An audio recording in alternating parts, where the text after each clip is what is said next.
삼성전자 주주 여러분, 주말 잘 보내고 계신가요? 이번 주 많이 힘드셨죠? 장은 멈췄는데 마음은 아직 장중에 머물러 있는 분들 많으실 겁니다. 금요일에 증권 앱을 닫고 나서도 삼성전자 생각이 계속 나고요. 월요일에는 좀 올라오려나 아니면 또 한 번 밀리려나 쉬려고 해도 자꾸 다음 장이 걱정되실 텐데요. 특히 이번 주처럼 주가가 크게 흔들리면 주말이 더 길게 느껴집니다. 장이라도 열려 있으면 팔든 사든 뭔가 할 수 있을 것 같은데요. 지금은 아무것도 할 수 없으니까 불안한 겁니다. 이번 주 실적도 발표됐고요. 금요일까지 시장은 그 내용을 어느 정도 소화했습니다. 금요일 밤 미국 반도체주 움직임까지 나온 상태고요. 근데 오늘은 지나간 숫자를 하나씩 다시 읽어드리지는 않겠습니다. 실적이 좋았느냐 나빴느냐, 금요일 종가가 얼마였느냐, 미국 반도체주가 몇 % 움직였느냐만으로 월요일 방향이 결정되지는 않기 때문입니다. 자, 오늘은 딱 이것만 말씀드릴게요. 월요일 삼성전자가 어떤 움직임을 보여줄 가능성이 높은지, 그리고 장이 열렸을 때 우리는 무엇부터 확인해야 하는지 말씀드리겠습니다. 제 예상부터 바로 말씀드릴게요. 월요일 삼성전자는 시초가부터 한 방향으로 편하게 움직이기보다 장 초반 크게 흔든 뒤 첫 번째 눌림에서 진짜 방향을 보여줄 가능성이 높습니다. 올라서 시작해도 바로 따라가면 안 되고요. 내려서 시작해도 겁부터 먹고 던질 필요는 없습니다. 월요일 승부는 출발 가격보다 그 다음 움직임에서 나옵니다. 쉽게 말씀드리면요, 주가가 올랐다는 사실보다 오른 뒤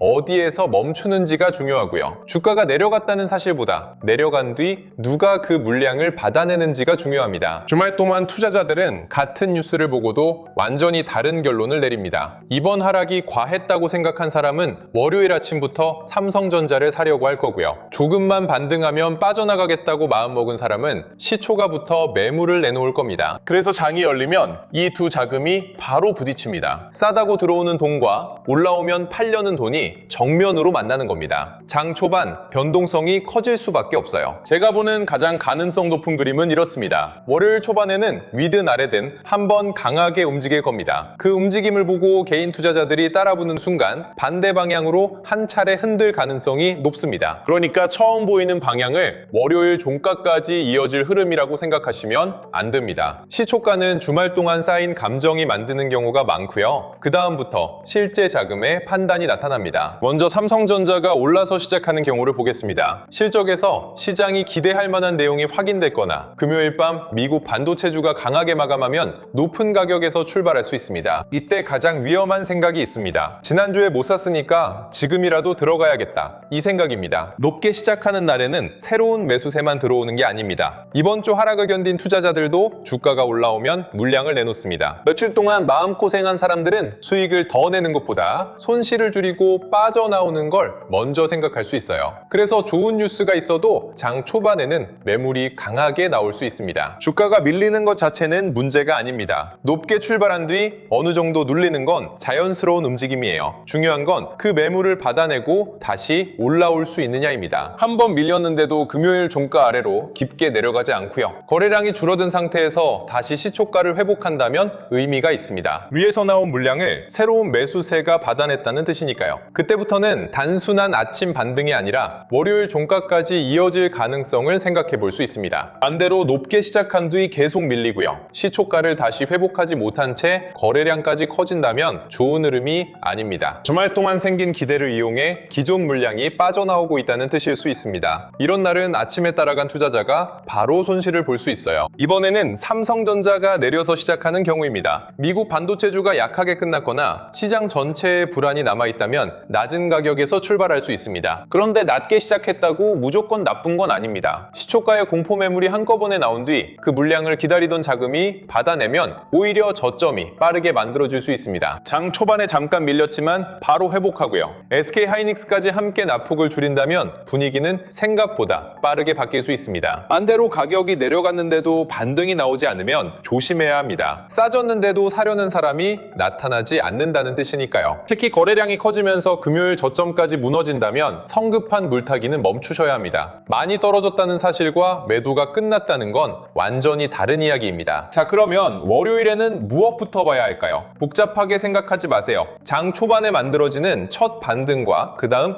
눌림만 먼저 보시면 됩니다. 첫 반등이 나온 뒤 다시 내려올 때 처음 만든 저점을 지킨다면 매수세가 남아있는 겁니다. 반대로 반등이 짧게 끝나고 바로 새로운 저점을 만들면 아직 매도세가 장을 잡 잡고 있는 거예요. 이게 제가 월요일에 가장 먼저 확인할 장면입니다. 주가가 몇 퍼센트 올랐느냐보다 저점이 높아지고 있느냐를 볼 겁니다. 그 다음에 외국인 현물을 확인해야 합니다. 외국인이 선물만 잠깐 사고 삼성전자 현물은 계속 판다면 반등이 오래가기 어렵습니다. 선물 매수는 시장 전체를 짧게 거래하는 자금일 수 있습니다. 하지만 삼성전자 현물을 산다는 건 실제 주식을 계좌에 담고 있다는 뜻입니다. 삼성전자가 제대로 방향을 돌리려면 결국 외국인 현물 매수가 필요합니다. 그런데 월요일 아침부터 큰 규모로 사야 한다는 뜻은 아니에요. 계속 커지던 외국인 매도가 줄어드는 것부터 변합니다. 오전에 팔던 외국인이 오후 들어 매도를 멈추고요. 종가로 갈수록 현물 매수가 들어오기 시작한다면 시장의 해석이 달라질 수 있습니다. 반대로 주가는 반등하는데 외국인 현물 매도가 더 커진다면 그 상승은 오래가기 어렵습니다. 개인과 프로그램 자금이 올린 가격을 외국인이 이용하고 있을 수 있으니까요. 프로그램 매매도 함께 봐야 합니다. 장 초반 프로그램 매수가 들어오면서 삼성전자가 빠르게 올라갈 수 있어요. 근데 그 돈이 오전에만 들어왔다 사라지면 주가는 다시 밀릴 수 있습니다. 잠깐 들어오는 돈보다 종가까지 남아있는 돈이 중요합니다. 월요일 반등이 진짜라면 한번 흔들린 뒤에도 프로그램 매수 우위가 유지돼야 합니다. 주가가 눌릴 때 매수량이 더 늘어난다면 아래에서 물량을 받아내고 있다는 뜻이 됩니다. SK하이닉스의 움직임도 빼놓을 수 없습니다. 삼성전자가 혼자 반등하고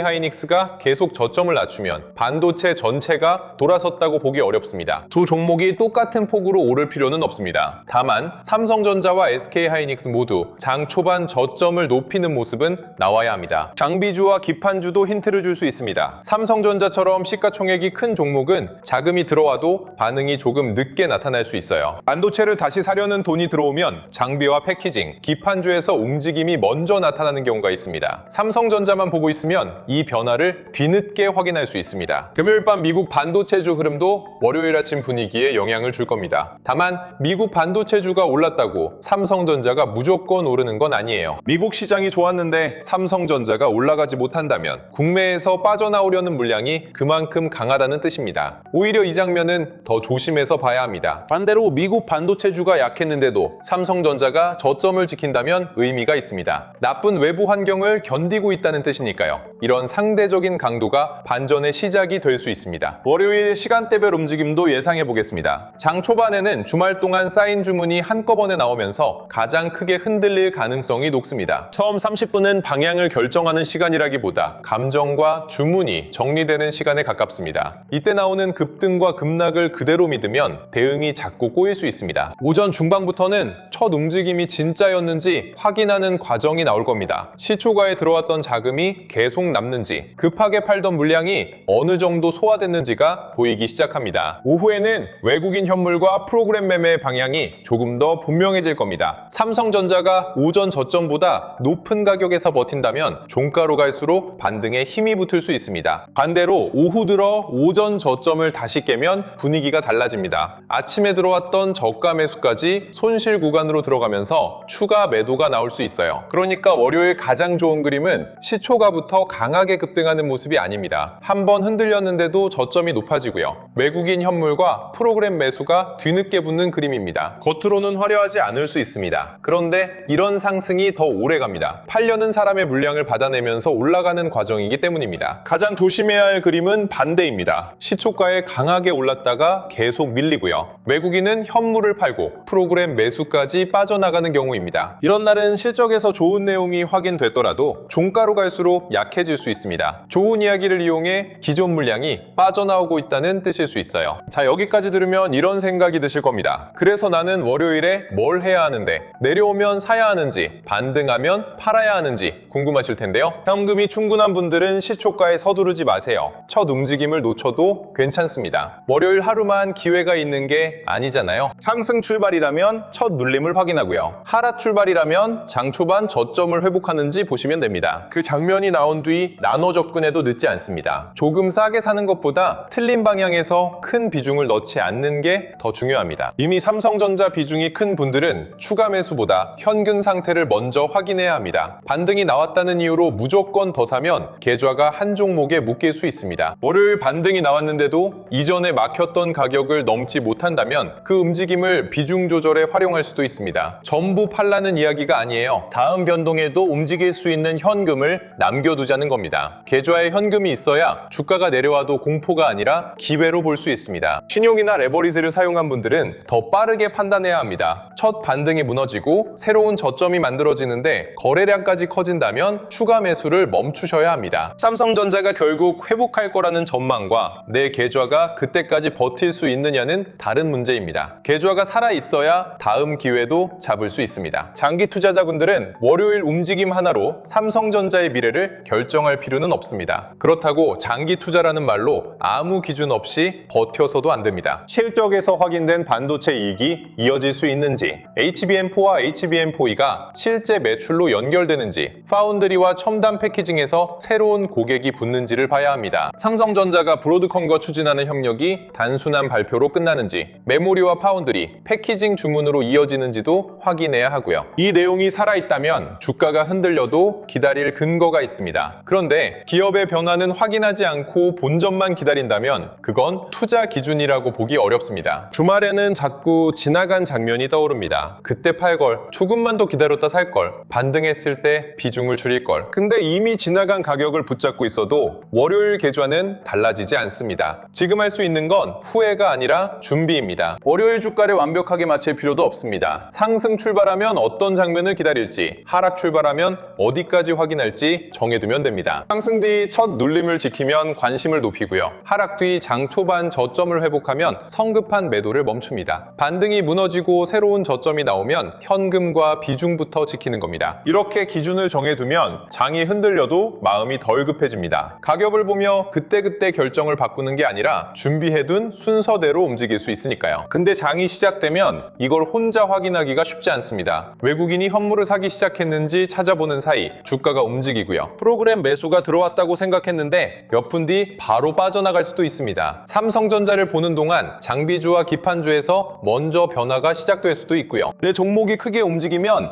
여러 데이터를 함께 볼 여유가 없어집니다. 지금 팔아야 하나, 조금 더 사야 하나, 마음이 급해지면서 원래 세워둔 기준까지 흔들립니다. 그래서 월요일 대응이 막막한 분들을 위해 보유 종목 무료 진단과 데이터 및 주도주 알림 센터를 함께 열어두었습니다. 보유 종목 무료 진단에서는 삼성전자 매수가와 현재 손익, 계좌 비중과 남은 현금을 함께 확인합니다. 지금 추가 매수가 가능한 계좌인지, 반등이 왔을 때 비중부터 살펴봐야 하는 계좌인지 나눠보는 겁니다. 같은 손실이라도 삼성전자가 계좌에서 10%를 차지하는 사람과 70%를 차지하는 사람의 대응은 같을 수 없습니다. 현금이 절반 남은 사람과 이미 모든 자금을 넣은 사람도 똑같이 움직이면 안 되고요. 내 계좌를 어느 정도 확인했다면 그 다음에는 시장의 변화를 빠르게 봐야 합니다. 데이터 및 주도주 알림센터에서는 외국인 현물 수급과 프로그램 매매, 반도체 거래대금의 변화를 이어서 확인할 수 있습니다. 삼성전자보다 먼저 돈이 움직일 수 있는 장비와 패키징, 기판, 전력 인프라 주도주도 함께 살펴봅니다. 반도체에서 빠진 돈이 돌아오는지, 다른 업종으로 옮겨가는지를 확인하는 방식입니다. 올해처럼 매수 사이드카와 매도 사이드카, 서킷 브레이커가 자주 발동하는 시기에는 발동했다는 사실보다 그 이후의 대응이 더 중요합니다. 충격이 나온 뒤 외국인이 무엇을 사는지, 프로그램 매수가 다시 들어오는지, 시장의 돈이 어느 주도주로 먼저 향하는지를 빠르게 확인해야 합니다. 장이 끝난 뒤 오늘 무슨 일이 있었는지 아는 건 어렵지 않습니다. 문제는 그때는 이미 주가가 움직인 다음이라는 거예요. 변동성이 큰 시장에서는 뉴스를 많이 아는 것보다 변화가 시작되는 순간을 먼저 확인하는 게 중요합니다. 늦게 보고 따라가는 대응을 줄여야 계좌도 덜 흔들립니다. 월요일장이 열린 뒤 급하게 자료를 찾지 마시고요. 영상 아래 더보기란이나 고정 댓글에 있는 신청 페이지를 통해 이번 주말에 먼저 확인해 두시면 됩니다. 현재 삼성전자 비중과 손실이 가장 걱정된다면 보유 종목 무료 진단을 선택하시면 되고요. 외국인 수급과 반도체 주도주의 변화를 빠르게 확인하고 싶다면 데이터 및 주도주 알림 센터를 함께 선택하시면 됩니다. 신청을 마치면 필요한 자료를 바로 확인할 수 있습니다. 이후 월요일 시장에서 중요한 변화가 나타날 때는 알림 센터를 통해 이어서 살펴보실 수 있고요. 말씀드린 자료는 모두 무료입니다. 자, 마지막으로 월요일 대응을 정리하겠습니다. 올라서 시작하면 바로 따라가지 말고 첫 눌림을 보세요.